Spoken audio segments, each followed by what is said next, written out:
Namaskar. I too would like to begin by a word of thanks, a special greeting and sense of my honor to be at the dais here with these distinguished colleagues and friends and religious leaders. I would like to express a word of particular thanks to Suhag Shukla for her wonderful blessing at the beginning of our time together today, and to Sant Gupta, who has been tireless in every detail of the arrangements of today's event, including the wonderful program, which is such a wonderful text that we can all benefit from reading.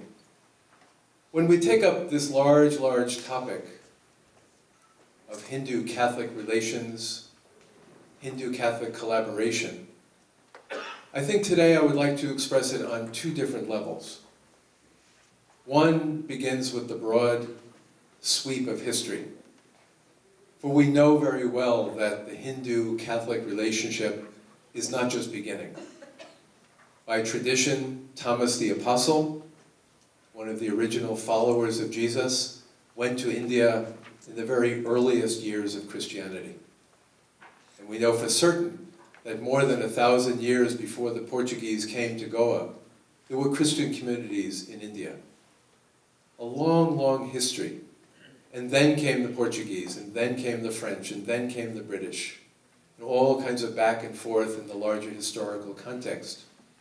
So we know that we have a long history. There is no beginning today to the Hindu-Catholic relationship. We have much to celebrate, and as a Roman Catholic, I can say we have much to repent.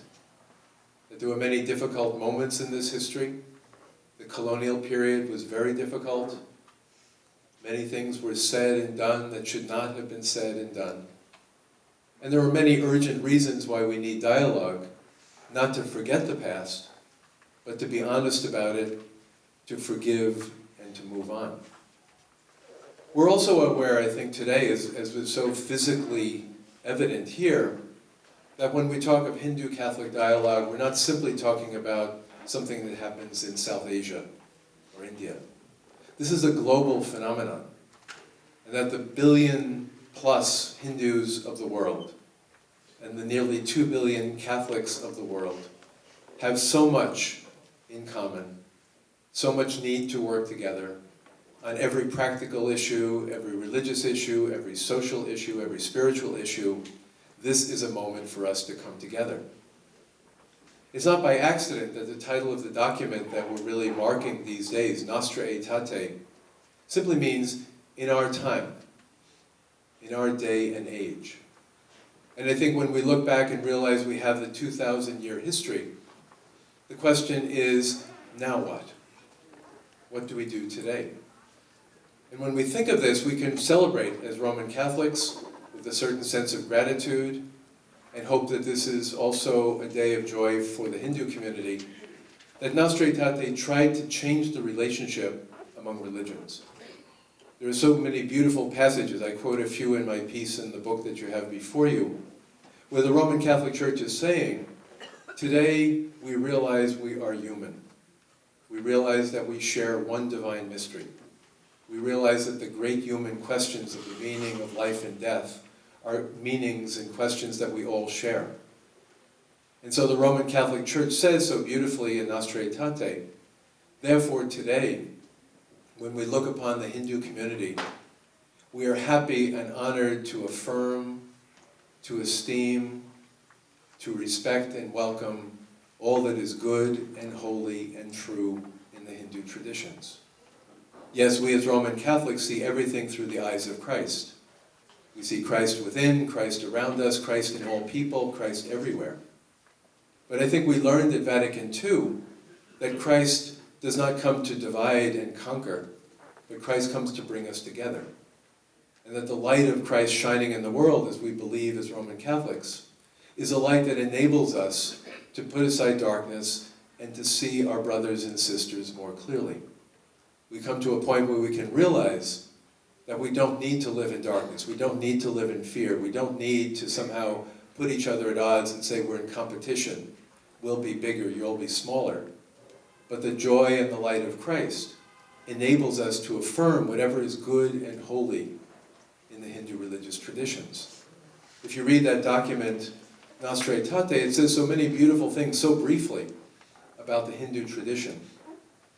Deep understanding and exploration of the divine mystery, an inexhaustible abundance of myth, acute efforts of philosophy, some of the greatest philosophy in the history of the human race, I would add, forms of ascetical life, profound meditation, reaching out to God in love and trust, in bhakti and prapanti.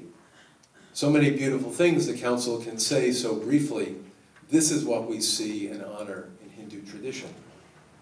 And so it calls the Church to say, again, not to be afraid, but to recognize with the Hindus and the Buddhists too, the individual ways, the teachings, the rules of life, the sacred rites, all that is true and holy. The true and holy is not owned by the Roman Catholic Church. We recognize, we celebrate what is true and holy in Hindu tradition.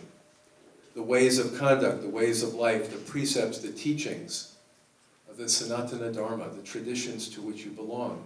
These we celebrate and honor. All the good things, spiritual and moral, the social, cultural values, the things that are around us all the time in the Hindu traditions, both in India and here in the West, we who are Catholics see and begin to celebrate. I mean, personally, I think we realize that each of the dialogues has its own character. There are important reasons, very deep reasons, why Jews and Catholics need to talk to one another, why Catholics and Muslims need to talk to one another. But I've always found in my own life and experience that there's a particular resonance, a particular affinity that goes very deep between the Catholic and the Hindu. We have so much in common even before we start the dialogue. We have the sense that the world is a divine and sacred place. We have a strong sense that God comes into the world. God does not stay at a distance. God is not simply nameless or far off. God is here. God is present in physical forms and shapes. We see God in everything around us. We celebrate in hymns, in bhajans, in philosophical texts, in great stories, the great stories of the Bible, the great stories of Ramayana, Mahabharata.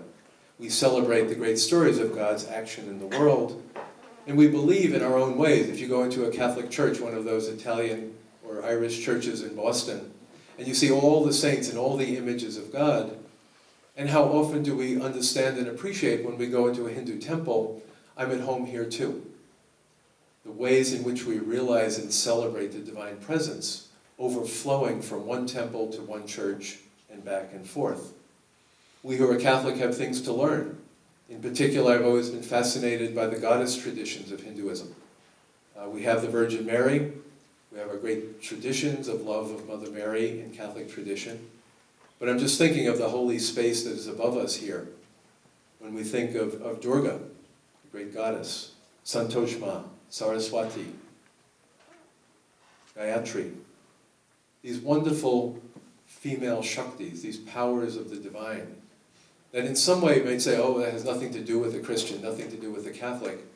And yet how often does it go and speak deep to our hearts and say, when you go, you Catholic, into the holy place of a Hindu temple, you suddenly see Mother Mary differently.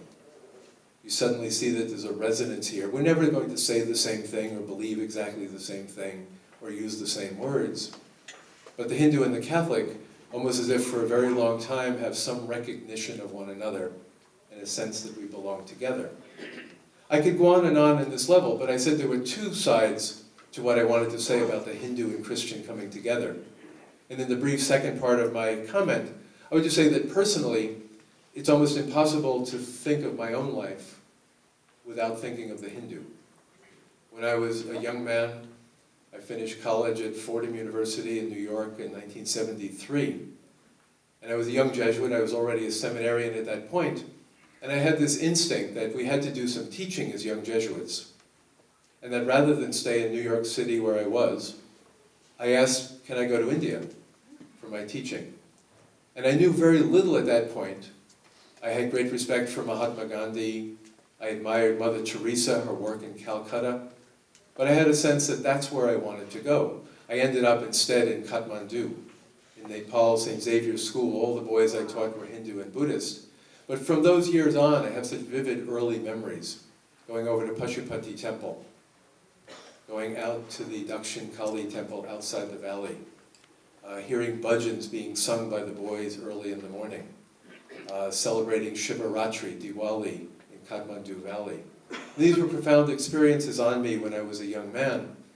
I had to teach the students about religion and morality, and I realized very early on that it would make no sense for me, the American Jesuit, to be teaching simply Christian and Western values.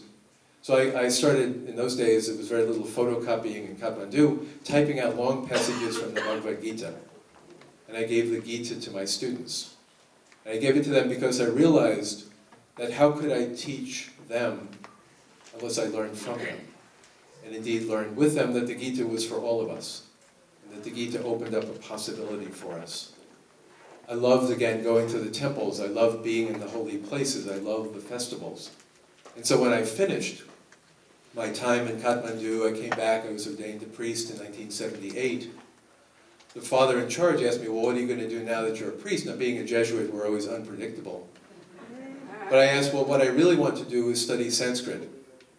And so I was allowed to go to the University of Chicago, where I did my PhD in the South Asia department.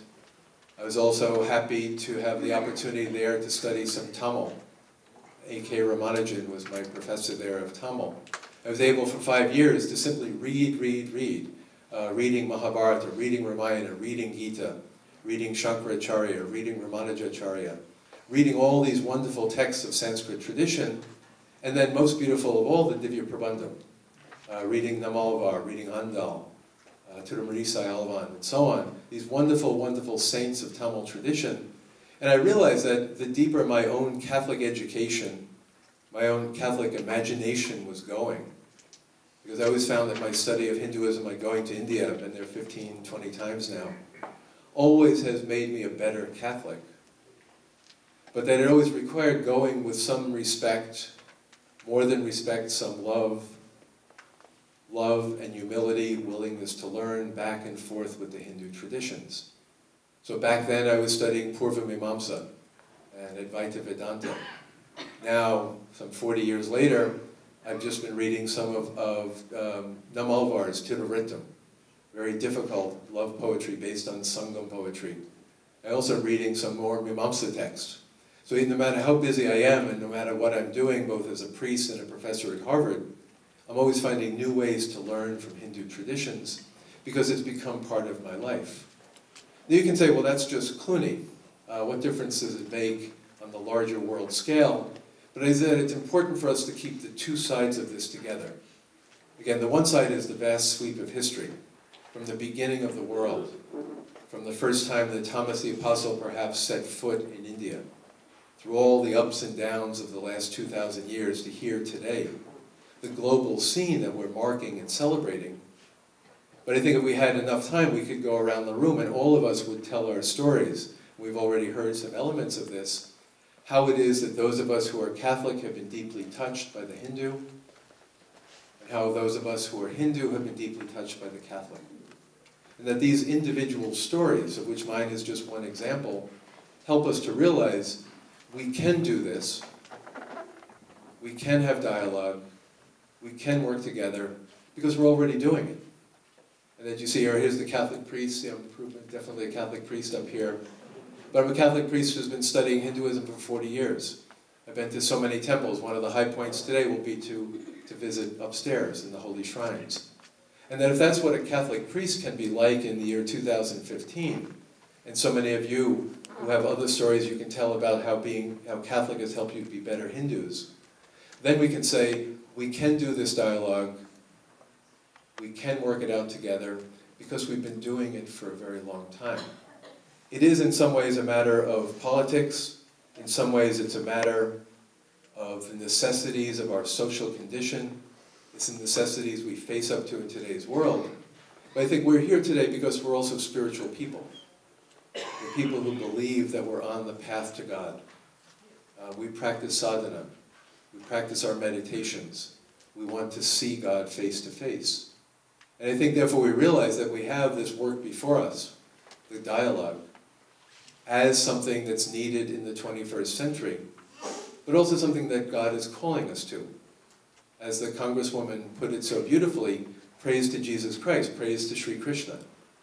And that somehow we can be in this unique situation where we can say this to one another. I'd like to close by reading to you one of the very first, I'm not quite sure if you'd call it a Hindu text, but one of the very first texts that I ever learned when I was sitting there in Kathmandu. Remember, I was watching over a study hall in 1973. And suddenly this text jumped out at me. It was a text that I read and said, I'm not in a foreign land. I may be 10,000 miles from New York, but I'm at home here. It's the first poem that we have in Rabindranath Tagore's Gitanjali. And it's a beautiful, beautiful text, and I'll just close with this. Thou hast made me known to friends whom I knew not. Thou hast given me seats in homes not my own. Thou hast brought the distant near and made a brother and a sister of the stranger. I am uneasy at heart when I have to leave my accustomed shelter. I forget that there abides the old and the new, and that there also thou abidest. Through birth and death, in this world and others too, wherever thou leadest me, it is thou, the same, the one companion of my endless life, who ever links my heart with bonds of love to the unfamiliar. When one knows thee, then alien there is none, then no door is shut. O grant me my prayer, that I may never lose the bliss of the touch of the one and the play of the many. Amen. Thank you.